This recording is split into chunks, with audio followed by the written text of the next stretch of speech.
Bonjour et bienvenue sur cette vidéo. Florence avec vous pour une nouvelle capsule Conscience et Sens. Aujourd'hui, je vais vous parler de dépendance affective. Je vous invite à rester jusqu'à la fin de cette vidéo. J'aurai une demande à vous faire très importante pour aider notre communauté totale. Donc merci à vous en tous les cas pour votre écoute. La dépendance affective est une problématique qui est vraiment pas cool.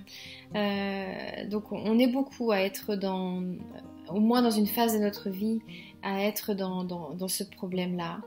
Et cette dépendance affective fait qu'on a bien du mal à vivre pour soi, à vivre à travers notre regard à nous, sans être dépendant du regard de l'autre.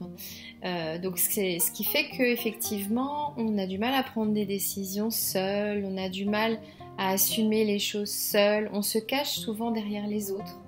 On va parfois même être attiré par des personnes assez exubérantes ou des personnalités fortes pour pouvoir bien se cacher, c'est beaucoup plus sympa. Donc ce qui fait qu'on n'est pas forcément très épanoui dans notre quotidien, voire même à force, avec le temps, on peut complètement s'effacer, se mettre en second plan. Alors cette problématique, je ne sais pas si vous la vivez vous aussi ou si vous l'avez vécue.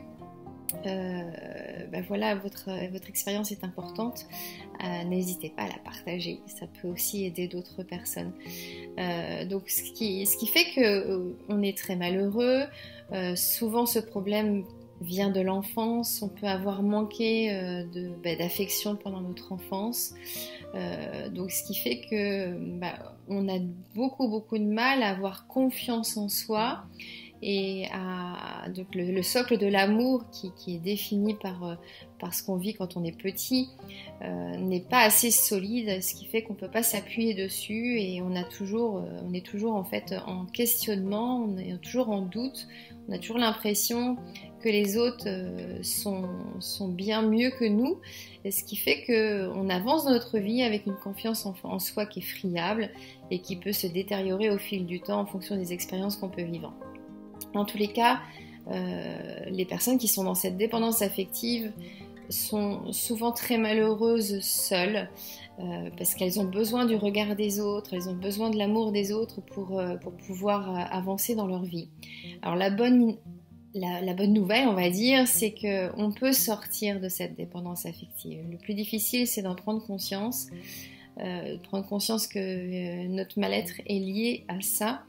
Et que à partir du moment où on en a conscience, on peut mettre des choses en place en fonction de ce qu'on vit, de ce qu'on ressent, mais aussi du pourquoi on est dans cette dépendance affective. On va pouvoir travailler sur ces aspects-là à partir du moment où on est conscient de ce qu'on vit, de ce qu'on n'a plus envie de vivre aussi, et du coup des raisons pour lesquelles on vit ça. Donc la conscience est très très importante encore une fois sur cette problématique. Donc c'est ce que vraiment je voulais mettre en avant, c'est que si vous êtes dans cette situation de dépendance affective, si vous sentez que vous avez très peur d'être seul, que vous avez du mal à prendre des décisions seul, que vous avez toujours besoin du regard des autres, que vous avez tendance à vous cacher derrière les autres, que vous n'arrivez pas à vivre votre vie pleinement, peut-être que c'est à cause de cette dépendance affective. Et dans ce cas, je vous rassure, il y a des solutions pour en sortir.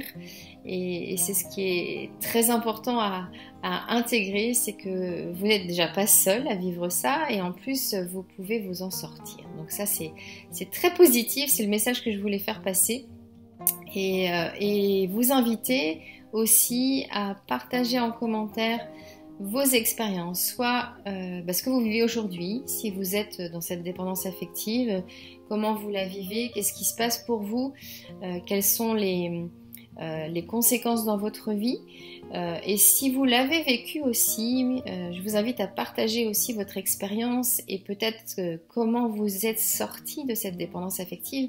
Toutes les expériences partagées ou toutes les questions que vous pouvez poser en commentaire sous cette vidéo vont pouvoir aussi éveiller d'autres personnes, peut-être leur permettre de prendre conscience qu'elles aussi, elles sont dans cette problématique.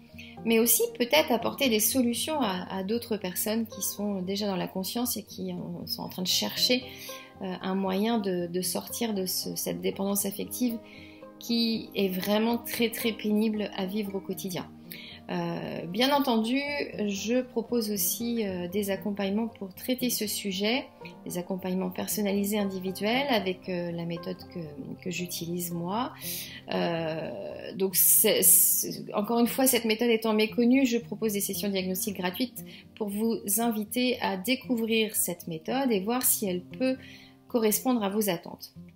Et donc, de la même façon pour moi, par rapport à votre problématique, je pourrais vous dire si la méthode que j'utilise peut aussi vous apporter des solutions pour avancer dans votre vie et être mieux chaque jour un peu plus dans votre quotidien et surtout trouver votre chemin d'épanouissement. C'est tellement important de pouvoir être bien dans sa vie. La vie est courte et voilà, je pars du principe que on a tous le droit de vivre une vie qui nous ressemble, dans laquelle on est bien, dans laquelle on se sent complètement en phase avec nos valeurs. Merci pour votre écoute. Je vous dis à très très bientôt pour d'autres sujets. Et voilà, je répondrai à vos commentaires et vos questions avec grand plaisir. Bonne journée. Ciao ciao.